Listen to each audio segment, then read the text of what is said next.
Українці, українки, всі наші захисники. Ukrainians, all our defenders, I want to say special words of gratitude. Gratitude to all our people who defend our state, defend independence. Ukraine held out after a full-scale attack by Russia. Ukraine managed to unite the world around the struggle for freedom.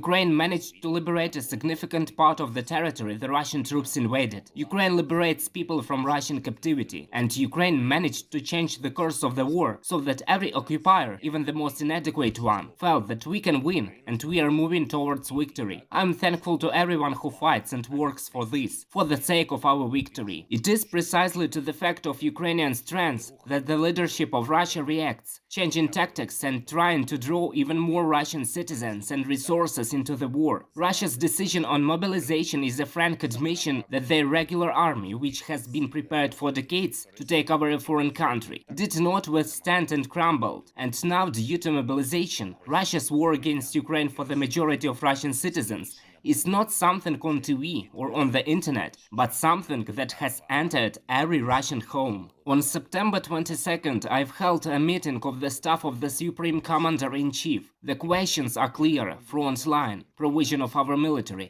and new threats created by Russia. I will note right away, any decisions of the Russian leadership do not change anything for Ukraine. We should care only about our tasks. This is the liberation of our country, the protection of our people, and the mobilization of global support for the implementation of our tasks. Diplomatic mobilization of the entire international community is now taking place. The circle of those who support us is not limited to our traditional partners and those who openly supported our state after February 24th. Now almost everyone supports us. This is the reaction to new Russian escalation steps. In particular, the farce with the preparation of sham referenda in the occupied territory demonstrates what happened in 2014 in Crimea and Donbass. And I'm grateful to everyone in the world who supported us, who clearly condemned another Russian lie. I am grateful to President Biden and all American friends, to President Macron, Chancellor Scholz, the President of Finland, and all our Polish brothers, the Baltic states, Mr. Borrell, Mrs. Ursula von der Leyen, Charles Michel, the OSCE and all Europeans, from Iceland to Romania, who will never be deceived by Russia again. I'm thankful to Britain for the support. Turkey, thank you Canada. Thanks also to all those who now privately express their support for Ukraine. When Russia declares that it supposedly wants negotiations, but announces mobilization. When Russia knows Ukraine's clear position about the impossibility of a diplomatic process after Russia holds any sham referenda. Everything is clear to everyone. Russia itself buries the prospects of negotiations with its own hands. I will explain to the Russians what is happening in Russia. Protests against mobilization took place in the cities of Russia, albeit not massive, but they took place, and they take place. And this is an indicator, not only in Moscow and St. Petersburg. We know the real mood of the regions of Russia. We see that people in Dagestan, in Buryatia, in other national republics and regions of Russia understand that they were simply thrown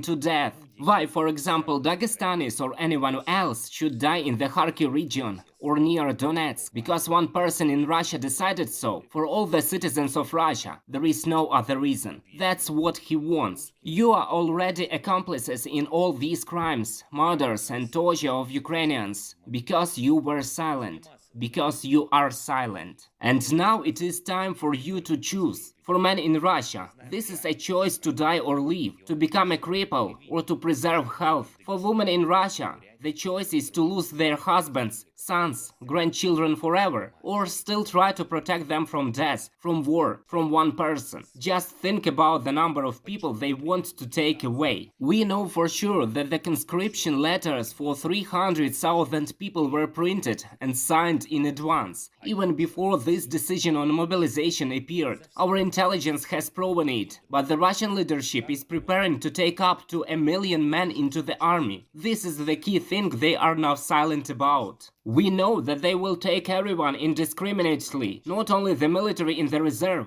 but any man. Everyone who will be so intimidated that he will be more afraid of avoiding war than of dying in war. 55,000 Russian soldiers died in this war in 6 months. 10 of thousands are wounded and maimed. Want more? No? Then protest, fight back, run away, or surrender to Ukrainian captivity. These are options for you to survive. Russian mothers, have no doubt that the children of the top officials of your state will not be sent to the war against Ukraine. Those who make decisions in your country take care of their children, and they do not even bury your children. And we return ours. A very important briefing was held on September 22nd. Head of the office, Yermak, head of the main intelligence directorate of the Ministry of Internal Affairs, Budanov, head of the security service, Maluk, Minister of Internal Affairs, Monastyrsky. They told the details of our operation to release 215 warriors, the details of the exchange. We do everything so that society and the world can see how Ukraine protects people and basic human values. Once again, I congratulate 215 families and our entire country on the return of the heroes. I am thankful to everyone who helps Ukraine. Eternal glory to all who fight for Ukraine. Glory to our indomitable and brave people. Glory to Ukraine. Допомагає Україні.